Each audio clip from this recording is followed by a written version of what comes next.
Joe Lacob gustong itama ang nakaraang pagkakamali, lumapit na rin sa Hornets at Bucks. Ano ang ibig sabihin sa sinabi ni Giannis? Pangarap ang makapaglaro sa malalaking franchise market sa NBA. Ngunit bago ang lahat, kung gusto nyo ng pangmatagalang basketball shoes, Luke Curry 12, mabibili lamang sa halagang $3,100.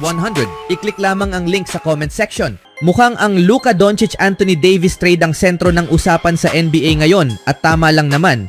Pero huwag kalimutan na may ilang araw pa bago ang mid-season trade deadline at siguradong may mga galaw pang mangyayari.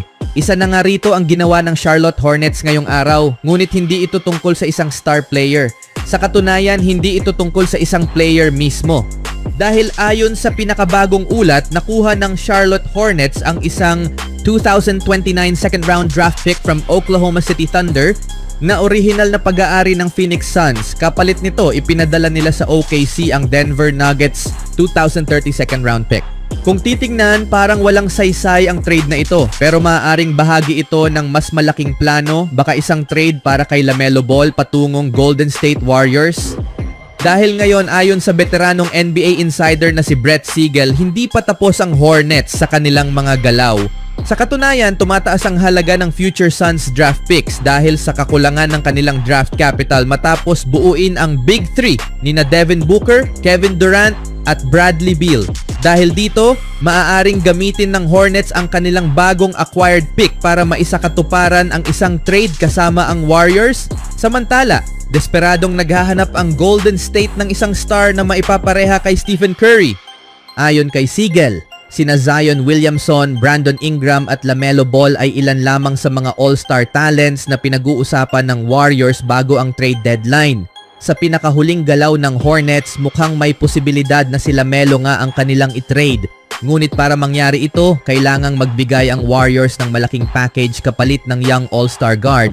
Maaari sanang wala na si Joe Lacob sa sitwasyong ito kung pinili niya si LaMelo Ball bilang second overall pick last 2020 NBA draft. Sa halip, pinili ng Warriors si James Wiseman, isang promising big man na swak sa kanilang pangangailangan noon. Sa panahong iyon, may katuturan ng desisyon dahil mayroon na silang superstar guard na si Stephen Curry.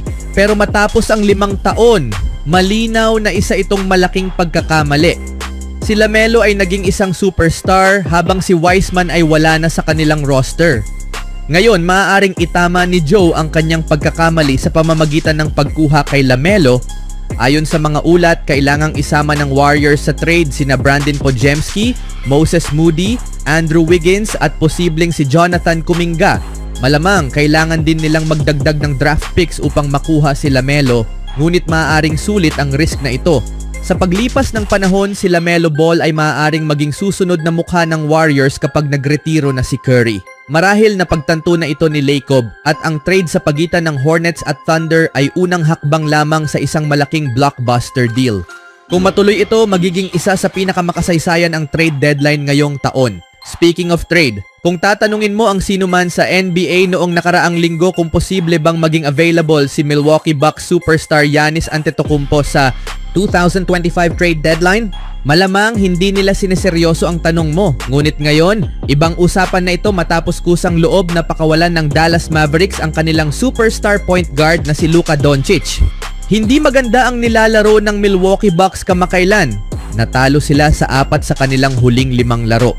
Sa kanilang laban ngayong Martes laban sa Oklahoma City Thunder, wala si Giannis, Chris Middleton, wala rin sina Bobby Portis at sa laban hindi rin naglaro si Damian Lillard at Brook Lopez. Sa ngayon, hindi masyadong kahanga-hanga ang ipinapakita ng Bucks sa 2025 season. Isa ang Milwaukee sa mga kuponang inaasahang gagawa ng malaking hakbang bago ang trade deadline ngayong taon. Ang Chicago Bulls guard na si Zach LaVine ay matagal nang naiuugnay sa kanila at may mga pag-uusap din tungkol sa posibilidad na makuha si Jimmy Butler ng Miami Heat. Gayunpaman, si LaVine ay papunta na sa Sacramento Kings at tila lumiliit ang tsansa ng Milwaukee na makuha si Butler. Sa ganitong sitwasyon, tila naipit ang Bucks at walang malinaw na solusyon sa kanilang mga problema. Iniisip ng iba na dapat subukan ng Bucks ang mas banayad na paraan upang mapabuti ang kanilang roster sa halip na gumawa ng isang blockbuster trade o umasa sa buyout market. Gayunpaman, hindi malinaw kung paano nila gagawing lehitimong contender ang kanilang koponan kahit nasa humihinang Eastern Conference. Si Giannis Antetokounmpo ay nagbigay ng kanyang opinyon. Matapos ang trade ni Doncic, halos lahat sa NBA ay may opinyon tungkol dito. Natanong si Antetokounmpo tungkol sa issue noong Lunes at ang kanyang sagot ay tiyak na nagbigay ng palaisipan sa maraming tao. Matapos ang laban, tinanong si Giannis Antetokounmpo kung ano ang kanyang saloobin sa pag-trade kay Luka Doncic ng Dallas Mavericks. Marami siyang nasabi tungkol dito at ang pinakakapansin-pansin niyang pahayag ay hindi pwedeng magkaroon ng dobleng pamantayan dito kapag ang mga koponan ay gumagawa ng pinakamahusay na hakbang para sa kanila at iniisip nilang makakakuha sila ng isang mas mahusay na manlalaro upang manalo ngayon, okay lang. Ngunit kapag ang isang manlalaro ay nagdesisyong lumipat sa ibang koponan para sa pagkakataong manalo ng kampyonato, hindi natin siya dapat husgahan at sabihing hindi siya loyal o iniwan niya ang lahat. Ipinakita na ng kasaysayan, kailangan mong gawin ang pinakamabuting desisyon para sa sarili mo at sa iyong pamilya. Ang pinakamahalaga ay ang manalo. Ang mga pahayag na ito ni Antetokounmpo ay nagdulot ng pag-aalala sa mga tagahanga ng Bucks. Lalo na dahil ilang taon na rin silang nangangamba na baka magdesisyon siyang umalis para sa mas magandang oportunidad. Bagamat tama si Giannis sa pagtukoy ng double standard sa liga, hindi maiiwasan ang espekulasyon tungkol sa kanyang sariling hinaharap. Giannis at ang mga European superstars sa malalaking merkado. Upang gawing mas komplikado ang sitwasyon, tinapos ni Antetokounmpo ang kanyang pahayag sa pamamagitan ng pagpapahayag ng kanyang kasiyahan na si Doncic, isang European star, ay sa wakas napunta na sa isang malaking market. Ngunit hindi siya tumigil doon. Sinabi rin niya na pangarap niya na lahat ng European players ay mapunta sa malalaking merkado.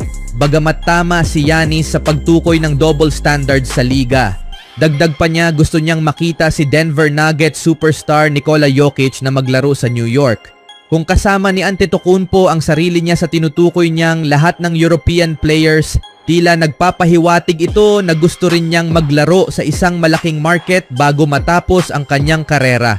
Totoo ang kanyang kasiyahan para kay Doncic, ngunit mukhang may sarili rin siyang pangarap na sundan ang parehong landas. Hindi pa sigurado kung kailan maaaring mangyari ito o kung magiging bahagi pa ang Milwaukee sa kanyang mga plano. Mukhang hindi lang ang mga tagahanga ng Bucks ang nag-iisip tungkol sa posibilidad ng pag-alis ni Antetokounmpo. Ayon sa mga ulat, ang Golden State Warriors na desperadong gustong makakuha ng isa pang all-star player para kay Steph Curry. Sila ay nagtatanong na rin ngayon tungkol sa posibilidad sa pagkuha kay Antetokounmpo. Hindi lang nakipag-usap ang Warriors sa Bucks. Mayroon silang ilang batang manlalaro at maraming first round picks na maaaring gamitin upang subukan ang trade na ito. Kung pinag-usapan ang ideyang ito ilang araw na ang nakalipas, malamang tatawanan lang ito ng mga tao.